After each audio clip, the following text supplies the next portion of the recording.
Hello friends, welcome at our YouTube channel. आज इस video में मैं आपको पढ़ाने जा रहा हूँ 11th क्लास की पॉलिटिकल साइंस का चैप्टर नंबर 4, जिसका नाम है कार्यपालिका। बच्चों, कार्यपालिका को इंग्लिश में कहते हैं एग्जीक्यूटिव काउंसिल। तो बच्चों, वीडियो स्टार्ट करने से पहले मैं आपको बता दूं, ये इस चैप्टर का सेकंड पार्ट है।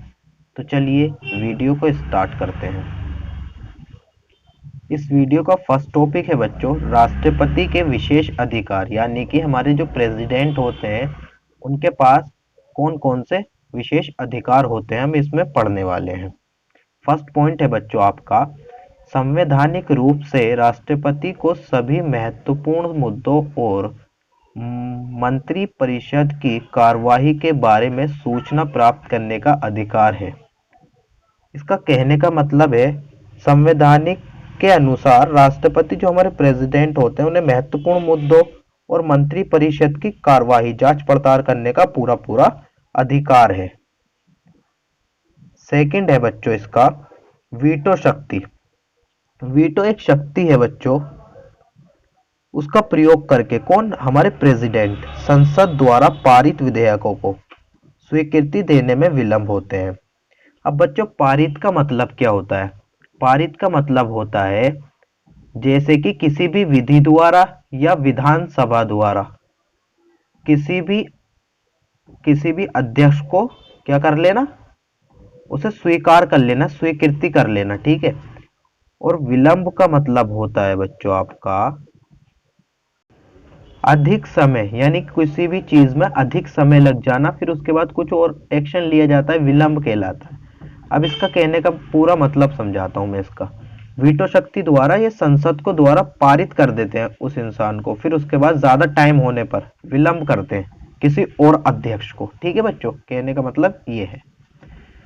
चलिए, आपका नेक्स्ट टॉपिक है आखिर राष्ट्रपति पद की क्या है, यानी कि आखिर राष्ट्रपति पद है क्या, उसके बारे में जानेंगे यहां पर हम, ठीक है बच्चों। चलिए देखते हैं।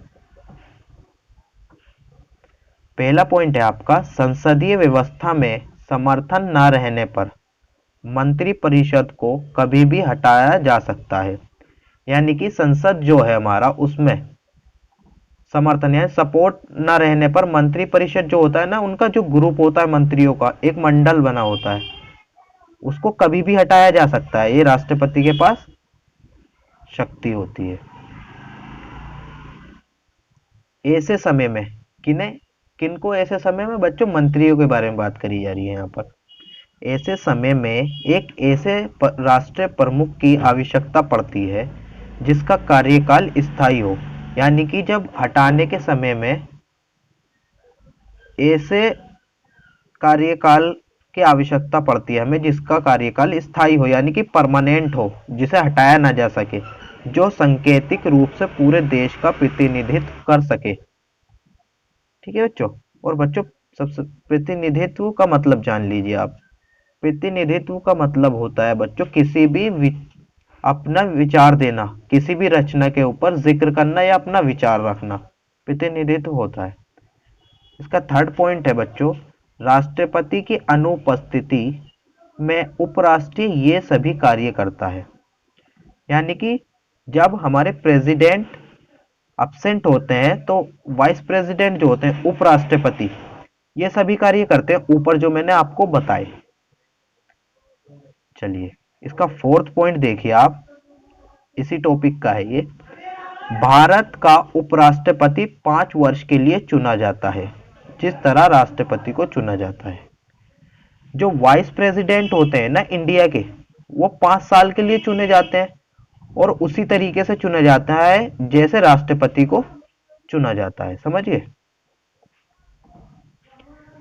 फिफ्थ पॉइंट है बच्चों इसका, वे राज्यसभा का पदेन स्थापित होता है और राष्ट्रपति की मृत्यु, त्यागपत्र, महाभियोग द्वारा हटाए जाने या अन्य किसी कारक के पद रिक्त होने पर वे कार्यवाहक राष्ट्रपति का काम करता है।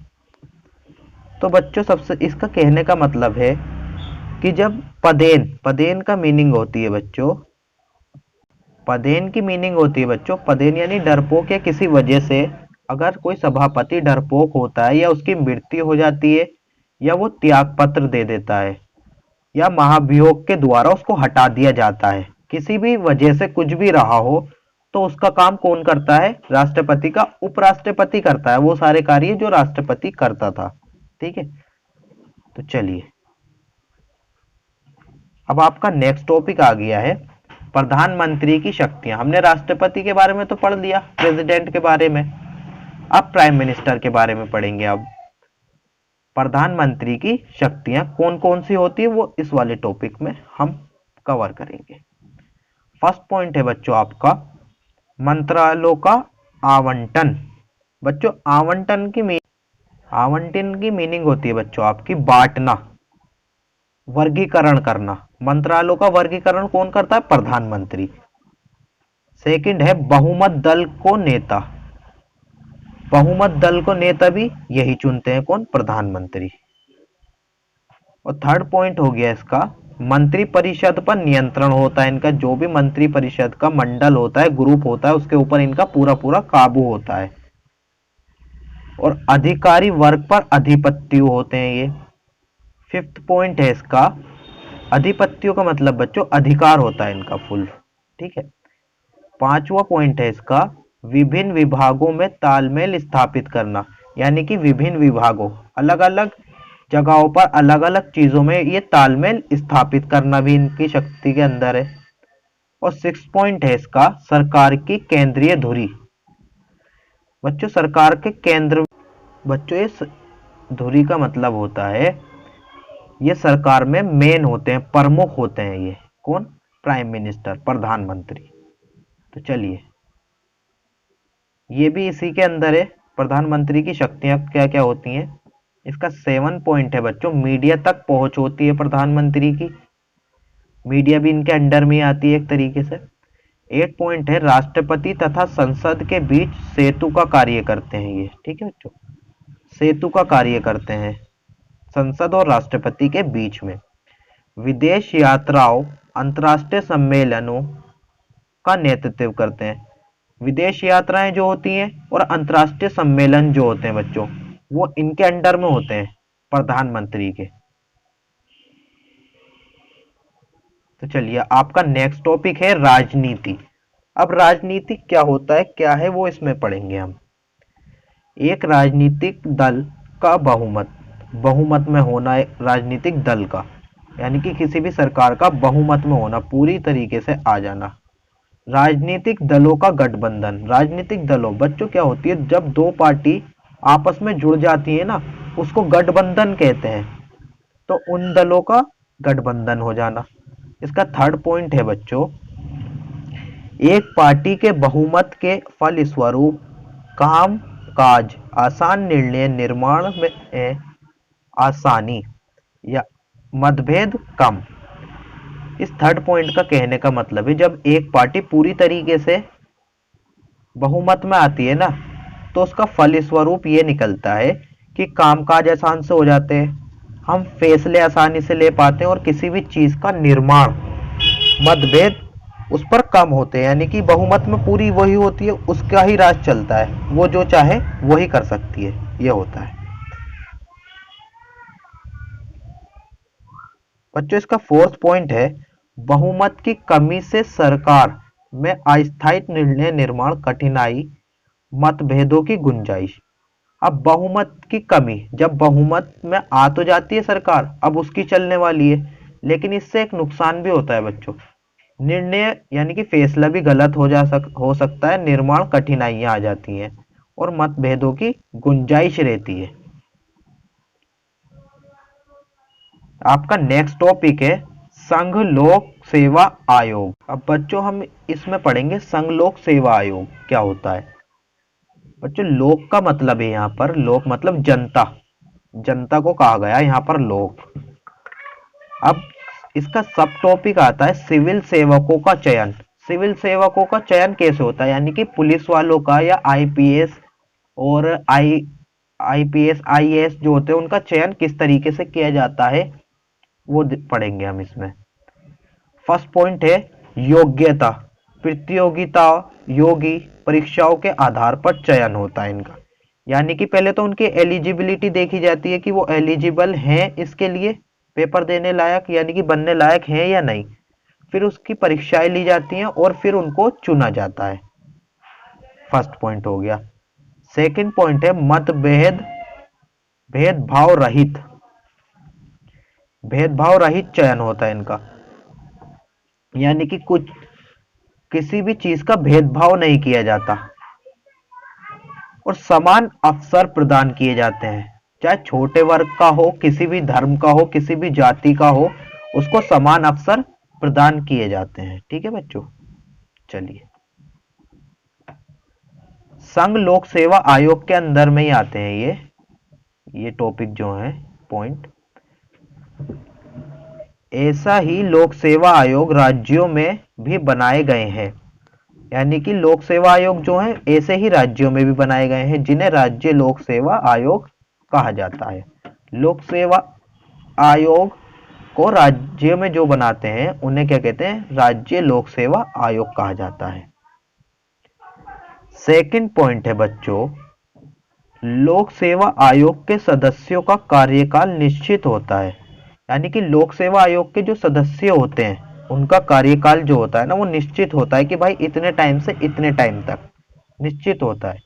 उनको सर्वोच्च न्यायालय यानी कि कोर्ट जो होता है हमारा के न्यायाधीश के द्वारा की गई जांच के आधार पर जो जजेस होते हैं हमारे, ठीक है, न्यायाधीश जो होते हैं उनकी जांच के आधार पर निलंबित या अपदस्थ किया जा सकता है। अब बच्चों निलंबित का मतलब क्या होता है वो बताता हूँ। बच्चों निलंबित का मतलब होता है किसी भी वजह से, किसी अपराध की वजह से उसको हटा देना और वो अपना पद छोड़ दे, जो भी अध्यक्ष हो, या अपदस्थ किया जा सकता है। अपदस्थ का मतलब होता है बर्खास्त कर देना। ठीक है बच्चों, अब इस सेकंड पॉइंट का पूरा कहने का मतलब है लोक सेवा आयोग जो होता है ना उसका कार्यकाल तो निश्चित होता है और जो सर्वोच्च न्यायालय यानी कि सर्वोच्च न्यायालय के जो जजेस होते हैं, न्यायाधीश होते हैं, उनकी जांच के आधार पर निलंबित भी किया जा सकता है उस अध्यक्ष को और अपदस्थ भी किया जा सकता है। किसके द्वारा? न्यायाधीश द्वारा। तो चलिए इसका थर्ड पॉइंट देखिए बच्चों, लोक सेवा को की नियुक्ति दक्षता व योग्यता को आधार बनाकर की जाती है। जो लोक सेवा की नियुक्ति होती है ना बच्चों, जो भर्ती होती है उनकी, तो उनकी योग्यताओं को देखते हुए की जाती है। संविधान ने पिछड़े वर्गों के साथ, जो यानी कि छोटे वर्ग हैं, दलित लोग जो हैं उनके वर्गों के साथ, पिछड़े वर्गों के साथ साथ समाज के सभी वर्गों को सरकारी नौकरशाही बनने का मौका दिया है। इसके लिए संविधान दलित और आदिवासियों के लिए आरक्षण की व्यवस्था करता है। अब बच्चों इसका तीसरे पॉइंट का कहने का मतलब है लोक सेवा जो है ना वो दक्षता और योग्यता पूरा देता है बनाने की जाती है। संविधान जो पिछड़े लोग हैं उनके साथ और जो नौकरशाही लोग हैं यानी कि सभी को समान अवसर देता है और दलित जो होते हैं, आदिवासी हो गए, उनको क्या करता है? आरक्षण देता है नौकरियों में। ठीक है, ये था इसका कहने का मतलब। चलिए आपका नेक्स्ट टॉपिक है बच्चों सिविल सेवाओं का वर्गीकरण। अब बच्चों सिविल सेवाएं जो होती है ना उसको हम वर्गीकरण का मतलब होता है बांटना। किस तरीके से बांटते हैं तो वो देखिए, फर्स्ट पॉइंट है अखिल भारतीय सेवाएं, भारतीय प्रशासनिक सेवा, भारतीय पुलिस सेवा में बांटते हैं। सेकंड है केंद्रीय सेवाएं, भारतीय विदेश सेवा, भारतीय सीमा शुल्क। इनका क्या काम होता है? विदेश सेवा करनी और भारतीय सीमा शुल्क, जो सीमा पे टैक्स जो लगता है उसको वसूलना। ठीक है। थर्ड पॉइंट है प्रांतीय सेवाएं, डिप्टी कलेक्टर, बिक्री कर। बच्चों सबसे पहले आप जानिए प्रांत का मतलब क्या होता है। प्रांत का मतलब होता है राज्य, छोटा सा टुकड़ा यानी कि राज्य। सेवाएं, डिप्टी कलेक्टर, बिक्री कर। कर का मतलब यहां पे टैक्स। चलिए आगे चलते हैं। अब इसी के अंडर में आता है सिविल सेवाओं का वर्गीकरण के अंदर में ही। अब बच्चों ये भी इसके अंदर ही इंक्लूड है। इसका फर्स्ट पॉइंट देखिए बच्चों, भारतीय प्रशासनिक सेवा, यानी कि भारतीय प्रशासनिक सेवा के अंडर में क्या क्या आता है, आईएएस तथा भारतीय पुलिस सेवा। आईएएस जो होता है और आईपीएस के उम्मीदवार का चयन संघ लोक सेवा आयोग करता है। इसका कहने का मतलब है आईएएस और आईपीएस उम्मीदवार जो होते हैं उनको कौन चुनता है, संघ लोक सेवा आयोग चुनता है।